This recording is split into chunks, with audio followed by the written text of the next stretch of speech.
ಖ್ವಾಜಾ ಮೈನುದ್ದೀನ್ ಉರ್ಫ್ ನಾಗನಹಳ್ಳಿ ಪಟೇಲ್ ಸಾಬ್ ಅವರ ಪುತ್ರರಾದ ಸೈಯದ್ ತಾಜುದ್ದೀನ್ ಸಾಹೇಬ್ ಖ್ಯಾತ ವಕೀಲ ಹೃದಯಾಘಾತದಿಂದ ನಿಧನ. ಗಂಗಾವತಿ ಜೂನ್ 12. ಗಂಗಾವತಿ ನಗರದ ಖ್ಯಾತ ಹಾಗೂ ಹಿರಿಯ ವಕೀಲರಾದ ಸೈಯದ್ ತಾಜುದ್ದೀನ್ ಸಾಹೇಬ್ ಅವರು ಶುಕ್ರವಾರ ನಮಾಜ್ ಮುಗಿದ ನಂತರ ಮನೆಯಲ್ಲಿಯೇ ಹೃದಯಾಘಾತದಿಂದ ನಿಧನ ಹೊಂದಿದ್ದಾರೆ.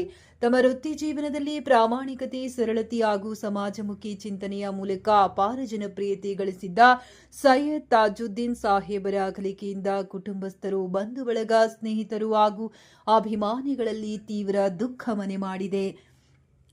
ಅವರ ನಿಧನದ ಸುದ್ದಿ ತಿಳಿಯುತ್ತಿದ್ದಂತೆಯೇ ಗಣ್ಯರು ಹಾಗೂ ಸಾರ್ವಜನಿಕರು, ಬಂಧು ಬಳಗದವರು, ಆತ್ಮೀಯ ಸ್ನೇಹಿತರು ಸಂತಾಪ ವ್ಯಕ್ತಪಡಿಸಿದ್ದು, ಮೃತರ ಆತ್ಮಕ್ಕೆ ಶಾಂತಿ ದೊರೆಯಲಿ ಹಾಗೂ ಕುಟುಂಬ ಸದಸ್ಯರಿಗೆ ದುಃಖವನ್ನ ಭರಿಸುವ ಶಕ್ತಿಯನ್ನ ಅಲ್ಲಾಹನು ಕರುಣಿಸಲಿ ಎಂದು ಪ್ರಾರ್ಥಿಸಿದ್ದಾರೆ.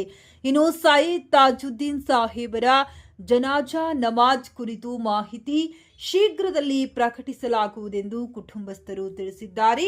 ಅವರ ಮನೆಯ ವಿಳಾಸ ಮಾವಿನ ತೋಟ ಹಿಂದುಗಡೆ, ಗೌಸಿಯಾ ಕಾಲೋನಿ ಹತ್ತಿರ.